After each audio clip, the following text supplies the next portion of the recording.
کے مطابق، آپ کے جذبات کے مطابق گفتگو کرنے کے لیے آپ کے علاقہ کی خوبصورت آواز، خوبصورت شخصیت، ایک طویل عرصے سے ملک پاکستان میں سیاسی طور پہ سرگرم عمل جمعیت علماء اسلام پاکستان کے ایک عظیم کارکن، آپ کے اس علاقہ کی جمعیت کے امیر حضرت مولانا جمال ناصر صاحب کو دعوت دیتا ہوں، استقبال کیجئے۔ نعرہ تکبیر،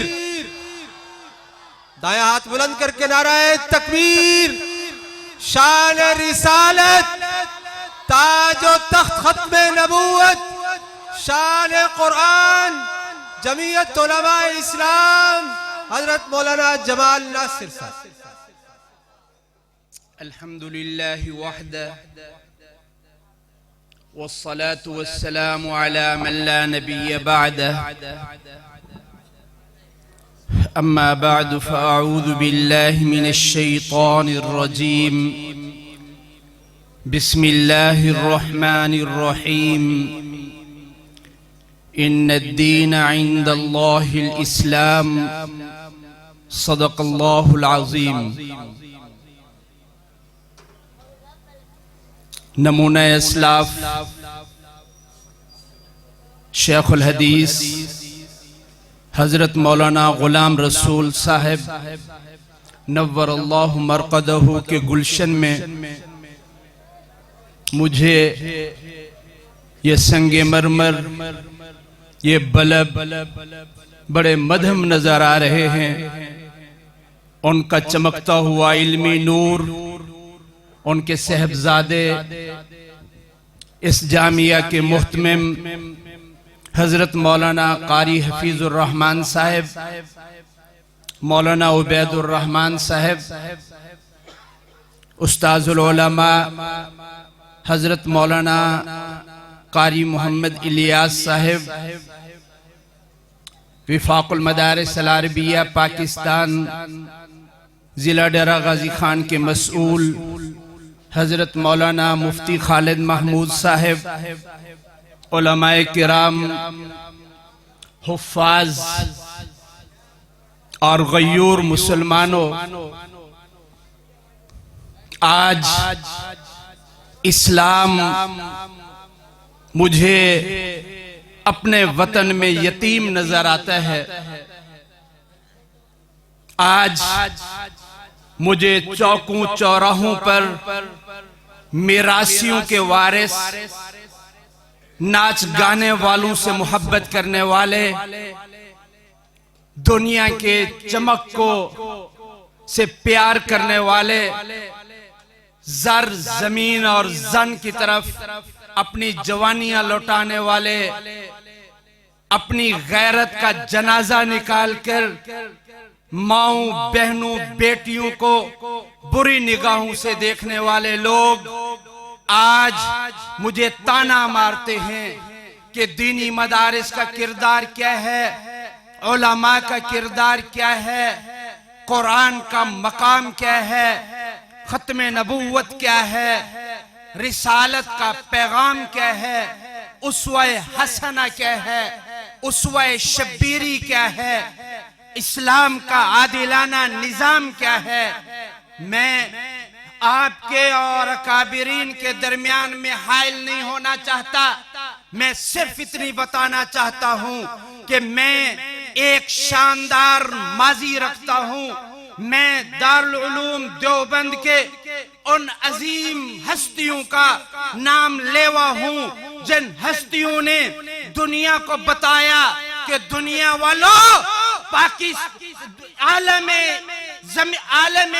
دنیا جو ہے یہ قرآن کے نور سے منور ہے، قرآن کی وجہ سے باقی ہے، قرآن ہی سے باقی ہے، اور قرآن رہے گا، زمین رہے گی، آسمان رہے گا، قرآن رہے گا، میرا گھر آباد رہے گا، قرآن رہے گا، میری غیرت آباد رہے گی، قرآن رہے گا، میرا حیا آباد رہے گا، قرآن رہے گا، میرا شرم برقرار رہے گا، قرآن رہے گا۔ رب کعبہ کی قسم، زمین پر کسی کو کسی ماں، بہن، بیٹی کی توہین کرنے کی جرت نہیں ہوگی۔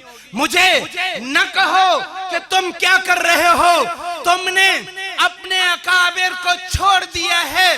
مسلمانوں، ہمارے اکابر وہ تھے، میں محمد بن قاسم کا نام لوں، میں محمد قاسم نانوتوی کا نام لوں، میں مولانا احمد علی لاہوری کا نام لوں، میں مولانا غلام غوث ہزاروی کا نام لوں، میں مولانا عبداللہ درخواستی کا نام لوں، میں مولانا عطا اللہ شاہ بخاری کا نام لوں، میں سید حسین احمد مدنی کا نام لوں، میں دنیا میں انسانیت کو فقاہت کا سبق پڑھانے والے رشید احمد گنگوہی کا نام لوں، دنیا تبلیغ میں انسانیت کو لا الہ الا اللہ سے سب کچھ ہوتا ہے، اللہ کے غیر سے کچھ نہیں ہوتا، شیخ التبلیغ مولانا الیاس کا نام لوں، میں دینی مدارس کا وہ عظیم مدرس، وہ عظیم معلم، وہ عظیم قلمکار، وہ عظیم مصنف مولانا اشرف علی تھانوی کا نام لوں۔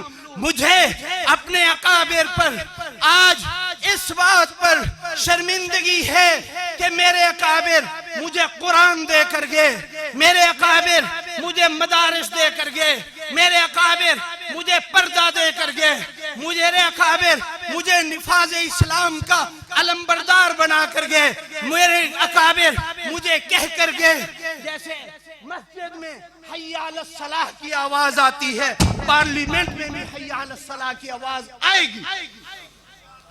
یہ میرے اکابر کا درس ہے، یہ میرے اکابر کا پیغام ہے، یہ میری محنت ہے، یہ میری جد و جہد ہے۔ میں یہ چاہتا ہوں کہ میرا بازار بھی مسجد ہو، میں یہ چاہتا ہوں میری گلی بھی مسجد ہو، میں یہ چاہتا ہوں میرا گھر بھی مسجد ہو، میں یہ چاہتا ہوں میری بستی میں مسجد ہو، میں یہ چاہتا ہوں پاکستان کی عدالت قرآن کی عدالت ہو، میں یہ چاہتا ہوں پاکستان کی پارلیمنٹ قرآن کی پارلیمنٹ ہو، میں یہ چاہتا ہوں پاکستان کا وزیر اعظم پاکستان کا سب سے بڑا شیخ الحدیث ہو، میں یہ چاہتا ہوں پاکستان کے ایوان صدر میں سب سے بڑا قاری قرآن مفسر قرآن پاکستان کا صدر ہو، اور پاکستان سے نور قرآن کا پھوٹے۔ یہ میرے طلباء جن کی آج دستار بندی ہونی ہے، یہ میرے مدارس کا کردار ہے، یہ میرے طلباء آج 30 پارے اپنے سینے میں محفوظ کر کے دنیا کو پیغام دے رہے ہیں۔ انگریز نے دیکھا سارے حربے ناکام ہو گئے، شہنشاہ برطانیہ نے ایک اجلاس بلایا اور اس نے کہا کیا کرنا چاہیے؟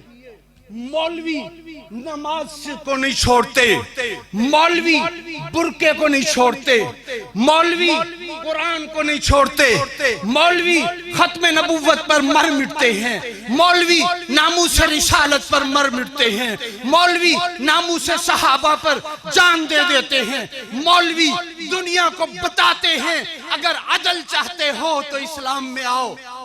انہوں نے کہا جب تک مولویوں سے قرآن ہے دنیا کی کوئی طاقت دنیا سے اسلام کو نہیں مٹا سکتا۔ نہیں ضرورت نہیں یار، قبرستان والے نہ بولے، جو دل کو قرآن سے زندہ کرنا چاہتے ہیں وہ کہیں زبان میں۔ بس میں جا رہا ہوں، میں آخری باتیں کر رہا ہوں۔ انگریز نے کہا، وہ بڑے سمجھدار تھے، کہ ان سے قرآن چھین لیا جائے۔ ایسٹ انڈیا کمپنی جو جیسے آج کل ہمارے دلال ٹھیکیدار ہیں نا، جو مخبریاں کرتے ہیں اسلام اور کافروں کے ہمدرد بن کے مسلمانوں کو نقصان پہنچاتے ہیں، ایسٹ انڈیا کمپنی کے دلال ٹھیکیداروں نے انگریز سے پیسے لیے اور یہ ٹھیکہ لے لیا کہ ہم پورے ہندوستان سے قرآن کو اٹھا کر جلا دیں گے۔ تاریخ لکھتی کہ جب وہ انگریز انسپیکشن کرنے کے لیے آیا، انگریز مورخ لکھتا ہے، میں نہیں لکھتا، مسلمان نہیں لکھتے، انگریز مورخ لکھتا ہے جب انگریز بڑے بڑے وائس سرائے، ان کے بڑے بڑے تھنک ٹینکس، ان کے بڑے بڑے کریم عقلاء آئے تو ایک بوڑھا بابا جو آنکھوں سے نابینا تھا وہ دھاڑے مار کے رونے لگا، اور تھوڑی دیر کے بعد بڑے ٹھٹھارے مار کے وہ ہنسنے لگا۔ انگریز کو بڑا غصہ آیا کہ چلو رو رہا تھا تو مظلوم تھا، اس نے میری توہین کر دی ہے، میری طاقت، میری حکومت، میری خدائی، اس کو پتہ نہیں تھا کہ مدرسے کے طالب علم کسی کو دنیا میں جھوٹے کو خدا نہیں مانتے، کسی جھوٹے دجال کو قادیانی کو نبی نہیں مانتے، یہ مر تو سکتے ہیں لیکن ختم نبوت کے نام پر مٹ تو سکتے ہیں لیکن ختم نبوت کا جھنڈا لہرا کر ہی قبر میں جائیں گے، قرآن کی عظمت کا جھنڈا لہرا کر جائیں گے۔ اس نے بلایا اس کو، اس نابینا نے کیا توہین اور بدتمیزی کی ہے، یہ بڑے تہذیب والے ہوتے ہیں نا۔ وہ آیا نابینا مولوی صاحب کھڑا ہو گیا، جی حضور، کہا کہ تم نے یہ کیا بدتمیزی کی ہے؟ اس نے کہا میں نے کوئی بدتمیزی نہیں کی، میں رو اس لیے رہا تھا کہ کاش کہ میرے پاس طاقت ہوتی تو میں انگریز کی بوٹی بوٹی کر دیتا، قرآن کی توہین برداشت نہ کرتا۔ انگریز بڑا حیران، ہکا بکا، کوئی اس کے سامنے بولتا نہیں تھا۔ تو ایسے موقع پر ایک نابینا اور وہ بھی پنڈ کا مولوی صاحب، دیہات کا مولوی صاحب، اور وہ بھی فقیر، اتنی بڑی بات کر دی اس نے کہا چلو ٹھیک ہے، یہ بتاؤ ہنسے کیوں؟ اس نے کہا تیری بے وقوفی پہ ہنس رہا ہوں۔ میں نے سنا تھا کہ برطانیہ کے انگریز بڑے عقل مند ہیں، مجھے آج پتا چلا ہے تجھ جیسا بے وقوف انگریز دنیا میں آج تک پیدا نہیں ہوا۔ اس نے کہا وہ کیسے؟ کہا وہ بے وقوف، میں جب سے پیدا ہوا ہوں میں نے آنکھ نہیں کھولی، یہ چھوٹے چھوٹے بچے 7 سال کے، 8 سال کے، 9 سال کے، یہ الحمد سے لے کر والناس تک تمہیں قرآن سنا دیں گے، تم 1000 قرآن جلاؤ، سینوں سے قرآن کیسے نکالو گے؟ ہم تو ان اکابر کے نام لیوا ہیں۔ وہ انگریز واپس گیا، مختصر واپس گیا برطانیہ، اس نے پھر پارلیمنٹ کا اجلاس بلایا، اس نے کہا میں تو بڑی چیز سن کر آیا ہوں، ہم بڑے بے وقوف ہیں کہ کاغذوں کو جلاتے رہے، ہمارا سارا اربوں ڈالر کا فنڈ ختم ہو گیا، ہم کنگال ہو گئے، افغانستان پھر کھڑا ہو گیا، یہ ہوا کیا ہے؟ قرآن ویسے باقی ہے، میں سن کر آیا ہوں قرآن، چھوٹے چھوٹے بچے قرآن پڑھ رہے تھے، ان کے نابینا قرآن پڑھ رہے تھے، ہم اوراق جلاتے رہے، یہ تو سینوں میں قرآن موجود ہے۔ برطانیہ کی پارلیمنٹ میں پھر ایک ان کیمرہ اجلاس بلایا اور اس کے اندر فیصلہ کیا کہ جاؤ ہندوستان، بنگلہ دیش، افغانستان اور پاکستان سے جتنے بھی حافظ قرآن ہیں ان کو سولی پہ لٹکا دو۔ میں نے اگلے دن یہاں بار میں خطاب میں کہا تاریخ ہماری پڑھیں، پھر ہمارے ساتھ ٹکرائیں، پھر آپ کو حق ہے جو کچھ کریں، ہم ان حلالی باپ کے بیٹے ہیں، ہم اپنے اکابر کے دامن کو نہیں چھوڑیں گے، کہو انشاءاللہ۔ ہم نے اپنے اساتذہ کو نہیں چھوڑیں گے، ہم قرآن پڑھنے والے اساتذہ کو اپنے ماں باپ کی طرح ان کا ادب کرتے ہیں۔ انگریز اسمبلی نے کہا جو ان ساروں کو تقریباً 1.5 لاکھ سولی گھاٹ برطانیہ سے آئے اور ان کو دلی سے لے کر پشاور تک لگا دیا گیا، وہ تھوڑے ہو گئے۔ تو انہوں نے پوچھا حافظ کون ہے؟ اس میں نہیں جاتا تفصیل میں، انہوں نے نشانیاں بتائیں 3، یہ انگریز مورخ لکھتا ہے، وہ 3 نشانیوں کے بعد اس نے کہا داڑھی ان کی قبضہ ہوگی، قمیض اس کی چورس ہوگی، شلوار ان کی ٹخنوں سے اونچی ہوگی. یہ 3 نشانیاں جس کے اندر مل جائیں وہ حافظ قرآن ہے، اس کو لٹکا دو. تاریخ کا بہت بڑا یہ ایسا طوفان ہے کہ پھانسی گھاٹ کم ہو گئے، پھانسی گھاٹ پر لٹکنے والے حافظ بچے ہوئے. مجھے ڈراتے ہو جیلوں سے، مجھے ڈراتے ہو سلاخوں سے، مجھے ڈراتے ہو ہتھکڑیوں سے، مجھے ڈراتے ہو تم گولی اور کلاشن کوف سے. میں ٹکڑے ٹکڑے بھی ہو جاؤں تو میرے خون کے قطرے قطرے سے قرآن کی آواز آئے گی. میرے دوستو، انہوں نے عمل کیا. اس کے بعد دہلی کے بازار سے باقاعدہ طور پر تیل کے کڑھائے خریدے گئے. اس کے اندر ڈالنے کے لیے بھی تھوڑے ہو گئے. پھر دہلی کے بازار سے رسے خریدے گئے، درختوں پر سولی گھاٹ لٹکایا گیا. ایک حافظ قرآن تھا جس کا نام تھا جعفر تھانیسری. تاریخ انگریز لکھتے. اس انگریز جب آیا تو جعفر تھانیسری پکڑا گیا. اس کو لٹکانے کے لیے جا رہے تھے. انگریز کو ترس آ گیا. جج تھا، وائسرائے تھا. اس نے بلایا، اس نے کہا تیری لال چہرے پہ خون ٹپکتا ہے، تیری اونچی قد دیکھ کر مجھے تیری جوانی پہ ترس آتا ہے. تو مر گیا تیری ماں تجھے روئے گی، تو مر گیا تیری بیوی تجھے روئے گی، تو مر گیا تیرے بیٹے تجھے روئیں گے. میں چاہتا ہوں تو مجھے کان میں کہہ دے کہ میں قرآن کو چھوڑتا ہوں، میں تجھے چھوڑ دوں گا. اس نے کہا اوے انگریز کتے، تو نے میری غیرت کو للکارا ہے. جب میری ماں مجھے دودھ پلاتی تھی کہتی تھی قرآن کے نام پہ اللہ تجھے قبول کرے. جلدی کر مجھے سولی پہ لٹکا، کہیں میری ماں کی دعائیں کی قبولیت میں دیر نہ ہو جائے. تاریخ لکھتی ہے انگریز کانپ گیا، غصے میں لال ہو گیا. اس نے لٹکا دیا، لیکن اس نے وہاں ایک کتاب منگوائی. اس کتاب میں لکھ کر گیا ہندوستان سے انسانیت کو تو ختم کیا جا سکتا ہے، قرآن کو ختم نہیں کیا جا سکتا. یہ ہے میرے مدارس کا کردار، یہ ہے میرے علماء کا کردار، یہ ہے میرے ان اکابرین کا کردار. اور اس کے بعد پاکستان میں اس سال وفاق المدارس العربیہ پاکستان، صرف پاکستان میں جن بچوں نے قرآن پاک حفظ کیا ہے ان کی تعداد 1 لاکھ سے زیادہ ہے.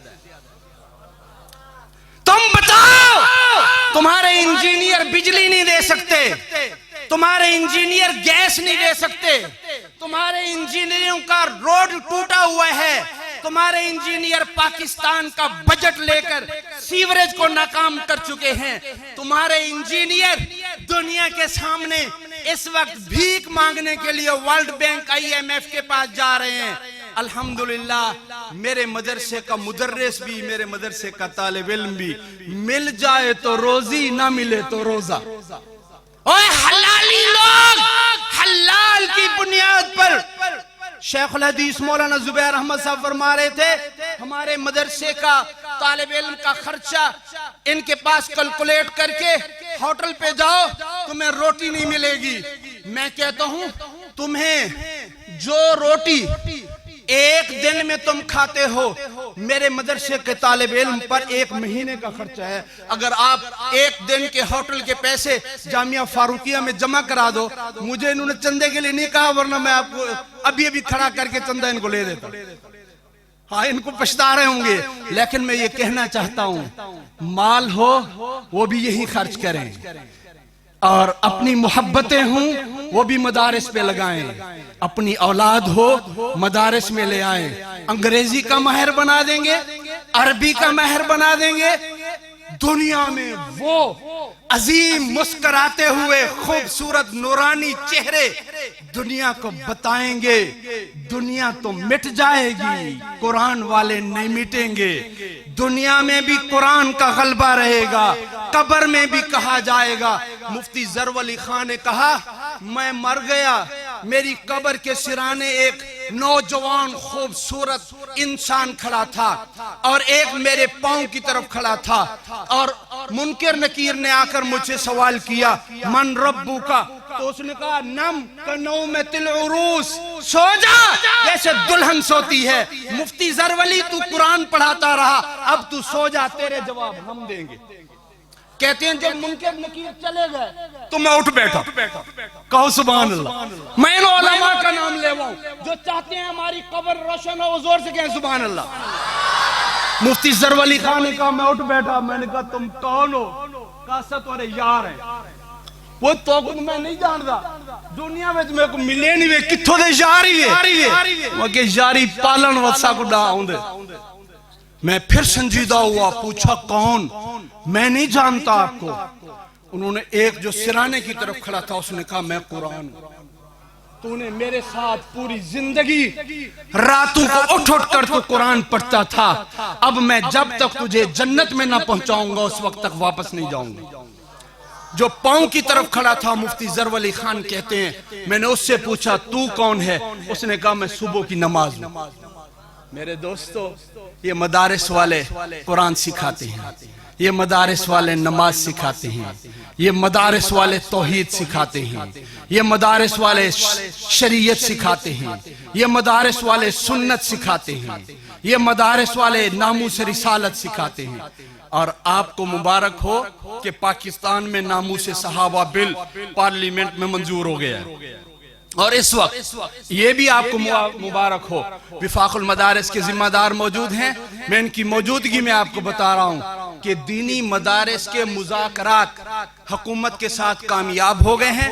میاں شہباز شریف صاحب نے باقاعدہ اعلان کر دیا ہے کہ دینی مدارس کے جتنے مطالبات ہیں وہ سب منظور، ان کا مسودہ تیار ہو رہا ہے، اور پارلیمنٹ میں آج کے بعد مدارس میں پولیس نہیں آئے گی، اور مدارس وزارت تعلیم کے ساتھ ہوں گے، اور مسودے کے مطابق پارلیمنٹ میں قانون انشاءاللہ انقریب پاس ہو جائے گا۔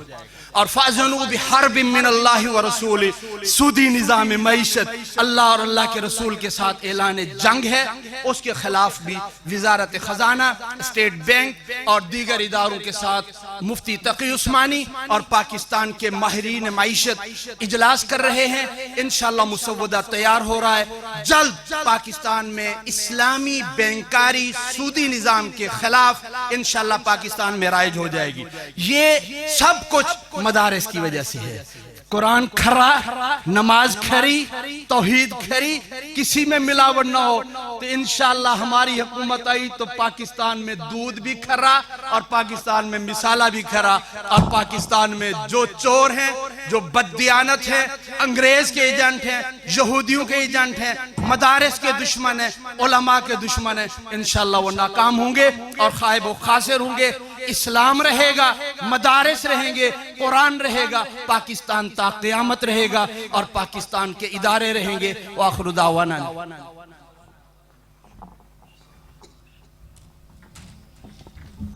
ماشاءاللہ بہت ہی اہم گفتگو فرما رہے تھے مدارس کے حوالے سے حضرت مولانا جمال ناصر صاحب مدظ اللہ العالی۔